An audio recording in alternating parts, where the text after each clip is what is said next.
विकास में अपना योगदान देते रहेंगे और जो कोई भी नई सरकार बनेगी माननीय मुख्यमंत्री जी के मार्गदर्शन में चलेगी। माननीय मुख्यमंत्री जी निरंतर काम कर रहे हैं बिहार के लिए। पिछले 20 वर्षों में जो उन्होंने पिछला रोस्टर लागू हुए हुए 10 वर्ष पूरे हो गए हैं, तो इस बार के चुनाव में 2026 के पंचायत के चुनाव में आरक्षण का नया रोस्टर बदलाव आया है बिहार में, सामाजिक रूप से, आर्थिक रूप से। बदलाव को मुख्यमंत्री जी ने लीड किया है। आवाज जनता की। सम्राट चौधरी जी को ब्लेसिंग दे रहे हैं, तो क्या नेक्स्ट सीएम बिहार के हैं सम्राट चौधरी? अगले मुख्यमंत्री कौन होंगे इसके लिए थोड़ा धैर्य रखिए, आने वाले समय में आपको इसके बारे में जानकारी मिलेगी। आज 20 वर्षों के बाद नीतीश जी ईद के दौरान गांधी मैदान नहीं पहुंचे, उनके जगह पर निशांत कुमार पहुंचे, क्या प्रतिक्रिया है? नहीं, माननीय मुख्यमंत्री जी निरंतर काम कर रहे हैं बिहार के लिए। पिछले 20 वर्षों में जो उन्होंने बदलाव आया है बिहार में, सामाजिक रूप से, आर्थिक रूप से। बदलाव को मुख्यमंत्री जी ने लीड किया है और आने वाले समय में भी मुख्यमंत्री जी राज्यसभा जा रहे हैं। राज्यसभा से भी बिहार के विकास में अपना योगदान देते रहेंगे और जो कोई भी नई सरकार बनेगी माननीय मुख्यमंत्री जी के मार्गदर्शन में चलेगी। माननीय मुख्यमंत्री जी को मेरी शुभकामनाएं। क्या पंचायत चुनाव को लेकर सरकार जो है वो आरक्षण का रोस्टर है, उस पर भी विचार कर रही है चेंज करने? आरक्षण का रोस्टर चूंकि पिछला रोस्टर लागू हुए हुए 10 वर्ष पूरे हो गए हैं, तो इस बार के चुनाव में 2026 के पंचायत के चुनाव में आरक्षण का नया रोस्टर देखने को मिलेगा। अब एक अभी आपके कैमूर के हैं राम नगीना सिंह कुशवाहा, उनका भी वीडियो वायरल हो रहा है। वो आपके साथ पुराना जो राग चल रहा है उसी पे वो भी बोल रहे हैं, पार्टी से हट रहे हैं। एक तरफ संगठन की मजबूती की बात हो रही है, वो हट रहे हैं। उनके बारे में मुझे जानकारी नहीं है, क्या कुछ बोल रहे हैं, उनका बयान देखेंगे, क्या कुछ उनका है तो कमेंट कर पाएंगे। तेजस्वी यादव ने कहा कि अगर बंगाल में भाजपा को जो हराएगा उसके साथ ही हम खड़े हैं। बंगाल की जनता पिछले कुछ वर्षों में जिस प्रकार से बंगाल एक समय पे देश का आर्थिक गति को लीड करने वाला राज्य रहा है, पिछले कुछ वर्षों में आर्थिक रूप से काफी पिछड़ गया है बंगाल। इसके कई कारण हैं। आने वाले समय में बंगाल में भी एनडीए की सरकार माननीय प्रधानमंत्री जी के नेतृत्व में बनेगी और बंगाल एक बार फिर से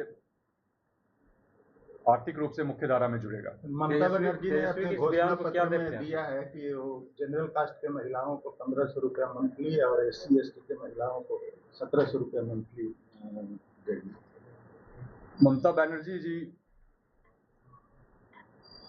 पिछले कई टर्म से वहां पे सीएम रही हैं। बंगाल की जनता ने बंगाल में तमाम तरह की हिंसा को झेला है।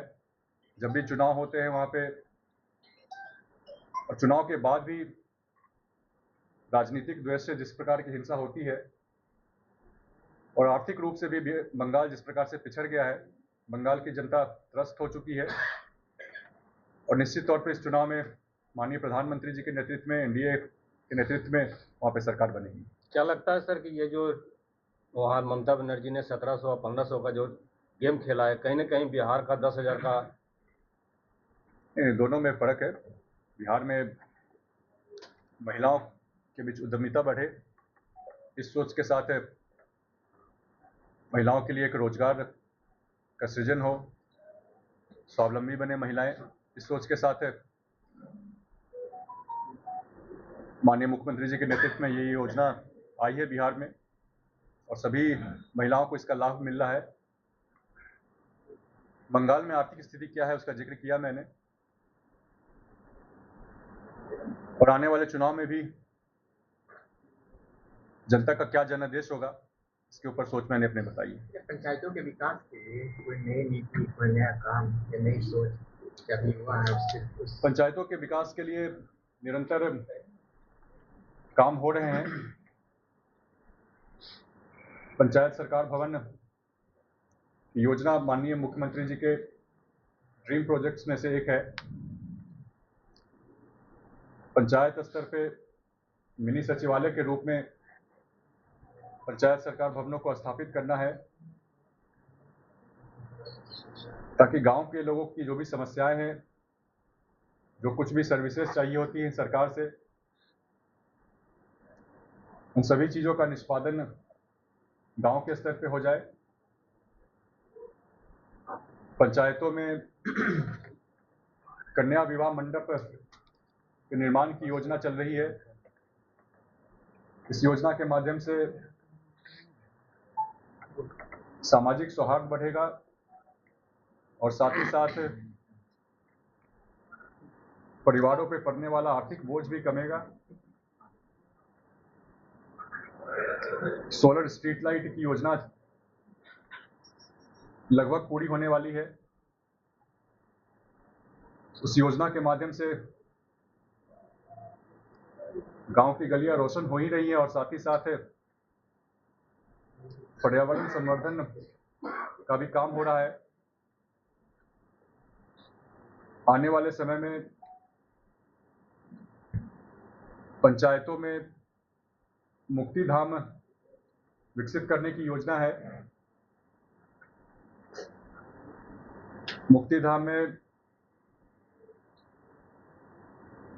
शव दहन के साथ साथ तमाम तरह की जन सुविधाएं लोगों को उपलब्ध कराई जाएंगी। पंचायतों में काम गुणवत्तापूर्ण हो, ससमय पूरा हो,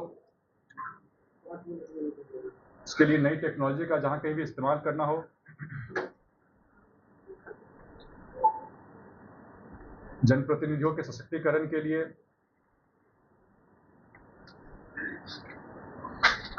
नई ट्रेनिंग की व्यवस्था करनी हो,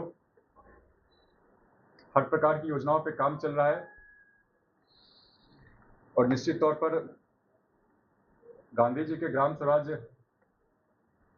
के सपने को साकार करने के लिए बिहार एक अग्रणी राज्य की भूमिका निभा रहा है। Big dreams need the right foundation. At Vidya Vihar Residential School, holistic education goes beyond classrooms.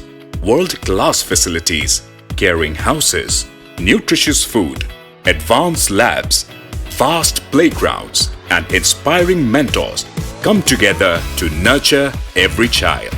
Here, learning is balanced, values are lived, and every student truly belongs. Vidya Vihar Residential School, where learning transforms futures.